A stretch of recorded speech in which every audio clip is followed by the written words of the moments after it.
Hello students, my name is Pankaj and today we are going to discuss about the syllabus which is reduced. CBSE ने हाल ही में जो है एक दो दिन पहले नोटिफिकेशन आया कि जो है सिलेबस जो 12th बोर्ड का जो सिलेबस है, आपके 10वीं बोर्ड का जो सिलेबस है वो रिड्यूस हुआ है।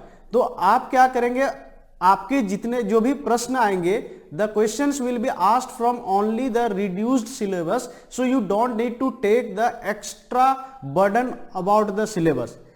जो reduced syllabus है आप उसी को अच्छे से करें और आप उस सिलेबस के थ्रू ही तैयार करें। मैं आपको यहां पर बताने जा रहा हूं कि आप जो है कौन कौन सा पोर्शन में, जैसे आप वैसे आप ऑफिशियल जो सीबीएसई का वेबसाइट है वहां पर अगर आप जाएंगे तो वहां से भी आपको पता चल जाएगा कि कितना सिलेबस रिड्यूस हुआ। वहां से आपको एक्चुअल उनका आप सिलेबस का पीडीएफ डाउनलोड करें और उनमें जो जो टॉपिक दी रखी है, क्योंकि हमारे एजुकेशन मिनिस्टर ने कहा है कि जितने जो सिलेबस रिड्यूस्ड हुआ उन्हीं में से क्वेश्चन आएगा, और इतने बड़े आदमी है तो वो उनका बात तो हम लोग यकीन कर सकते हैं ना। इसीलिए आपको ध्यान में रखना है कि सिलेबस के अकॉर्डिंग ही आप तैयारी करें। तो हम लोग डिस्कस करेंगे कि यहां पर क्या क्या सिलेबस हमारा रिड्यूस हुआ है। तो अगर आप सम बेसिक कॉन्सेप्ट की बात करें तो पहले चैप्टर की सबसे पहला जो अपना केमिस्ट्री का जो सिलेबस है वो क्या है, चैप्टर 1 क्या अपना है, सम बेसिक कॉन्सेप्ट ऑफ सम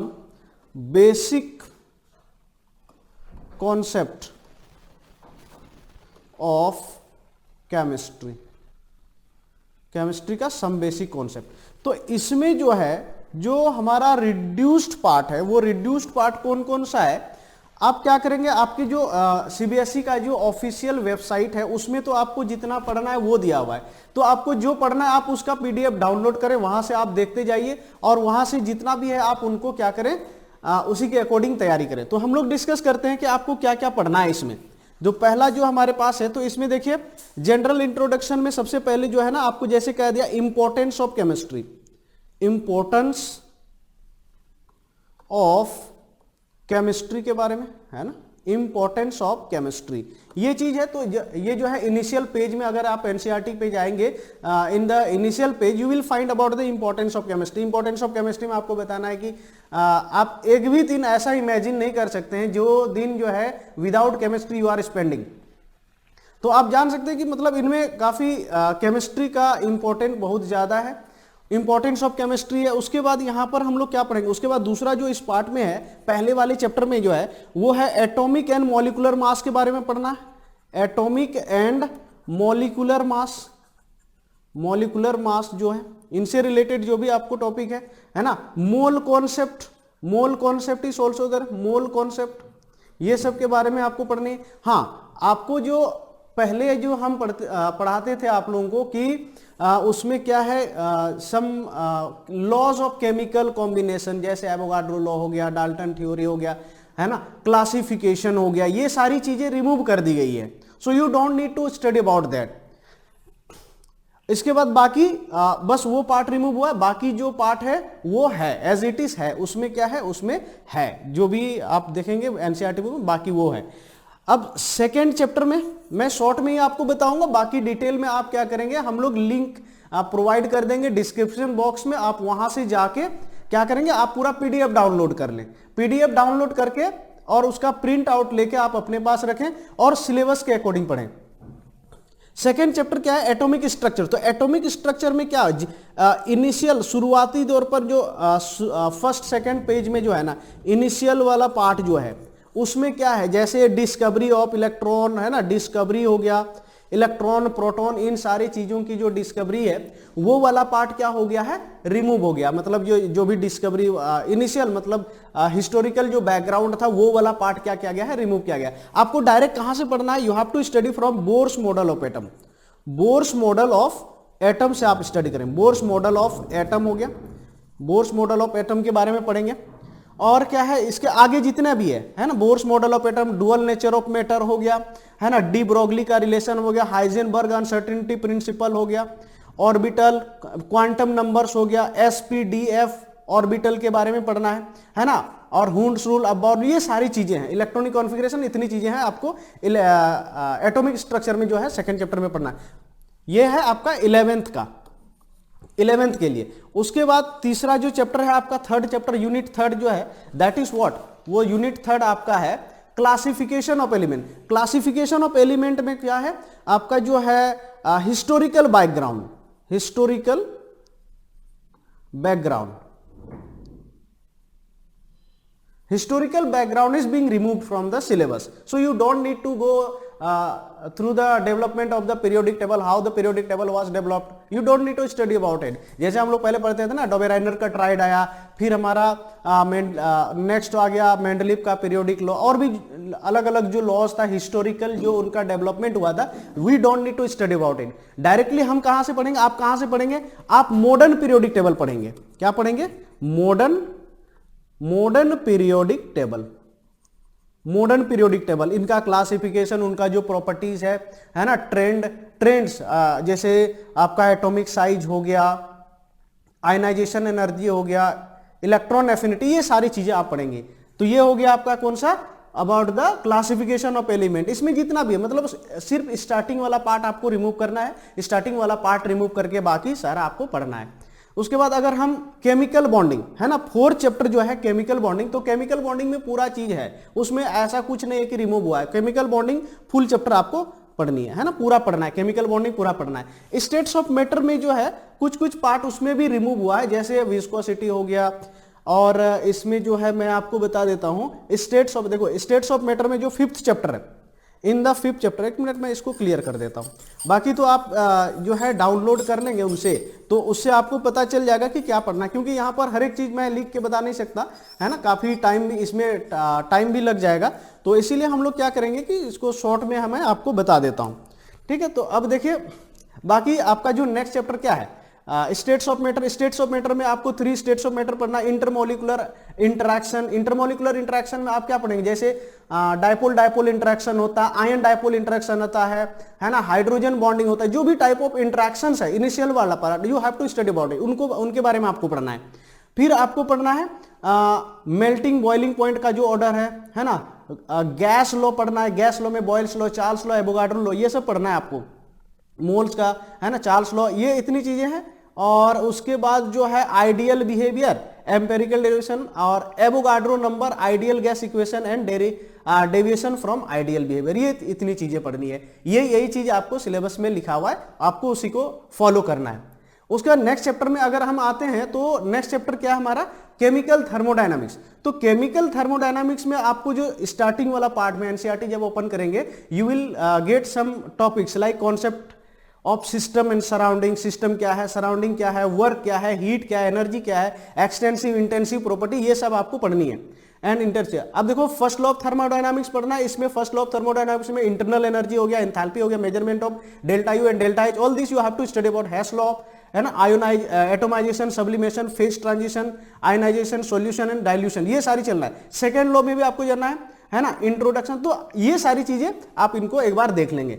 बाकी आते हैं इक्विलिब्रियम में। इक्विलिब्रियम में हमारा क्या है, केमिकल इक्विलिब्रियम और आयनिक इक्विलिब्रियम होता है। तो केमिकल इक्विलिब्रियम में आपको पढ़ना है फिजिकल एंड केमिकल इक्विलिब्रियम, है ना, dynamic nature of equilibrium. Dynamic nature मतलब क्या होता है, कोई भी अगर रिएक्शन हो रहा है, लेट अस सपोज करो ए से बी में चेंज हो रहा है, और क्या हो जाएगा, और एक समय आएगा कि ये जो ए का conversion, the change of A into B will seems to be stopped, but in the other case there will be the backward reaction also। ये बैक वाली रिएक्शन भी होगी और फॉरवर्ड रिएक्शन भी होगा, दोनों रिएक्शन साथ में होगा। तो डायनामिक इक्विलिब्रियम का मतलब क्या होता है, ये एक सिचुएशन को अटेंड करेंगे, it will attend a situation when there is what both that means rate of forward reaction and the backward reaction will be equal। तो हमें लगेगा कि रिएक्शन रुका हुआ है, but in fact it is not stop. तो ऐसे इक्विलिब्रियम को क्या कहा जाता है, डायनामिक इक्विलिब्रियम कहा जाता है। तो ये सारे आपको पढ़ना पड़ेगा।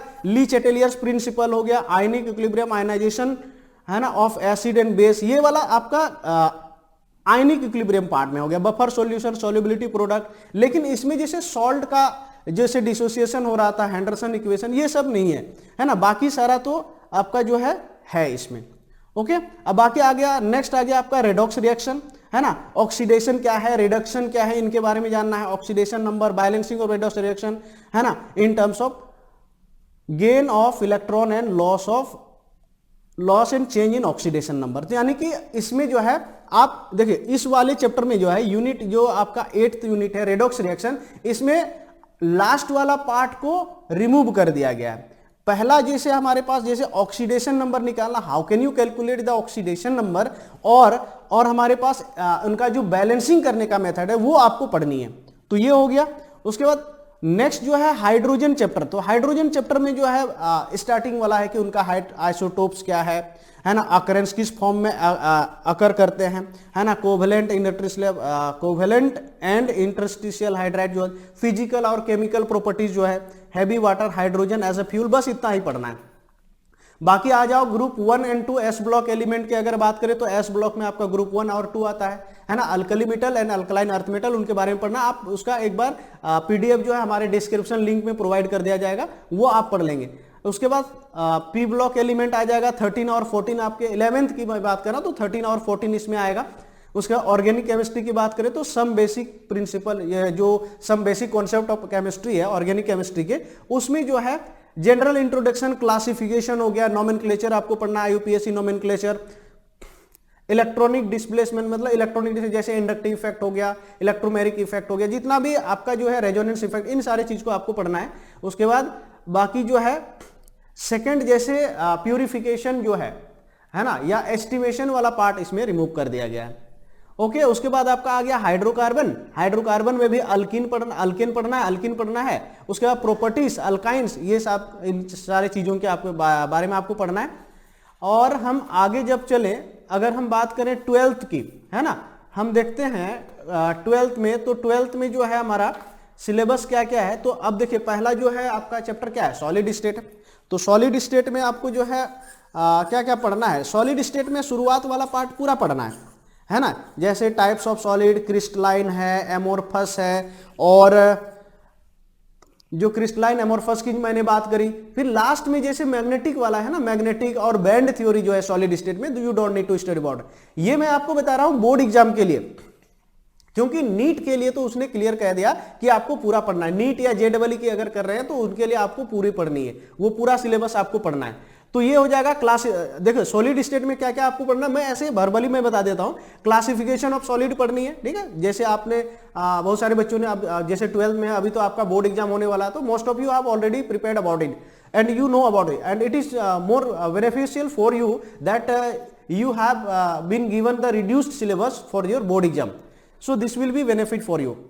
तो इसमें क्या आयनिक हो गया, covalent and metallic solid, types of solid जो क्लासिफाई करते हैं उनके बारे में पढ़नी है, ठीक है। उसके बाद यूनिट सेल हो गया, packing efficiency, wide number of atoms, unit cell, ये सारा इतना पॉइंट आपको पढ़ना है इन सारे चीजों।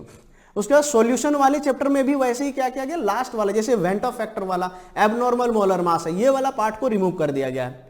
इलेक्ट्रोकेमिस्ट्री में अगर हम बात करें तो इलेक्ट्रोकेमिस्ट्री जो है आपका उसमें जो बैटरी वाला जो पार्ट है, लास्ट पोर्शन में जो है बैटरी वाला पार्ट, वो सेल्स वगैरह जो है, जो भी आप बैटरी से रिलेटेड जो भी टॉपिक है, वो चीज क्या है रिमूव कर दिया गया, तो वो नहीं पढ़ना है। केमिकल काइनेटिक्स में भी जो है कोलिजन थ्योरी हो गया, और लास्ट वाला जो पोर्शन है वो वहां से रिमूव कर दिया गया, तो वो नहीं पढ़ना है। सरफेस केमिस्ट्री में आपको टिंडल इफेक्ट, ब्रोनियन मूवमेंट, है ना, इलेक्ट्रोफोरेसिस, कोगुलेशन, इन सारी चीजों के बारे में तो पढ़ना है। और स्टार्टिंग वाला है ना, types of solution, colloidal solution में जो भी है उनके बारे में आपको पढ़नी है। तो इन शॉर्ट आप देखेंगे कि जो लास्ट पोर्शन है वो थोड़ा सा क्या कर दिया गया है, रिमूव कर दिया गया है। आई होप आपको समझ में आ रहे होंगे, है ना। सरफेस केमिस्ट्री का हो गया। पी ब्लॉक में ग्रुप 15 और 16, 17, 18, तो इसमें भी क्या है ना, आप इनका सिलेबस डाउनलोड कर लेना और इसमें से देख लेना कि क्या पढ़ना है। आई होप आपको समझ। डी एंड एफ ब्लॉक वैसे आ गया अगला, है ना। कोऑर्डिनेशन कंपाउंड क्योंकि काफी वेटेज है ना, जैसे आप जेडबल की अगर दे रहे हैं या नीट की अगर आप दे रहे हैं, जेडबल और NEET, if you are appearing for JEE and NEET, then it is very important chapter. Coordination compound, 2 or 3 questions are being asked each and every year, either in NEET or in JEE. So be careful, and it is one of the easiest chapter. If you have the good concept, then you can definitely score very good marks on this chapter. So the coordination compound is there. Halo alkane, halo arene. अब इसमें भी क्या है, जैसे nature of bond है, ये सारी चीजें आप पीडीएफ में देख लेंगे, वहां से आपको मिल जाएगा। अल्कोहल, फिनॉल, ईथर है उसके बाद चैप्टर, है ना। और है aldehyde ketone and carboxylic acid. Organic में आपको पता है aldehyde ketone and carboxylic acid का भी अच्छा स्कोर है ना। उसके बाद आ जाएगा हमारे पास अमाइंस। अमाइंस वाले में देखना नोमेनक्लेचर है, क्लासिफिकेशन, हर एक चैप्टर में ऐसे करके आप पढ़ते हैं, nomenclature, classification, structure, method of preparation, physical and chemical properties, uses, identification of primary, secondary and tertiary amine. बस इतना पढ़ना है। और हम बात करते हैं बायोमोलिकुल। बायोमोलिकुल हो गया। उसके बाद नेक्स्ट जो है हमारा बायोमोलिकुल तक आपको पढ़ना है। अब बाकी जो है एनवायरमेंटल और जो पॉलीमर्स है वो इसमें नहीं है ना। पॉलीमर्स वगैरह जो है वो हमें नहीं पढ़ना है। तो आई होप आपको समझ में आ गया। आप क्या करेंगे ना, इसका जो है टॉपिक पूरा अच्छे से पढ़ेंगे और हम लोग डिस्क्रिप्शन बॉक्स में जो है आपको प्रोवाइड कर देंगे सिलेबस, आप वहां से जरूर उसको देख लें। आई होप आपको समझ में आ गया। और हमारे चैनल को और ज़्यादा से ज़्यादा आप सब्सक्राइब करें, शेयर करें, है ना, लोगों तक पहुंचाए, ताकि क्योंकि अभी हम लोग जो है पूरा बैच स्टार्ट करने वाले हैं और इसमें जो है रेगुलर क्लासेस दी जाएगी और फुल पैकेज दिया जाएगा, है ना। You will get every course, full course you will gate. So do subscribe and be regular in the channel so that we can provide you best among all. So thank you very much. I hope you got all. ठीक है, चलते हैं। ठीक।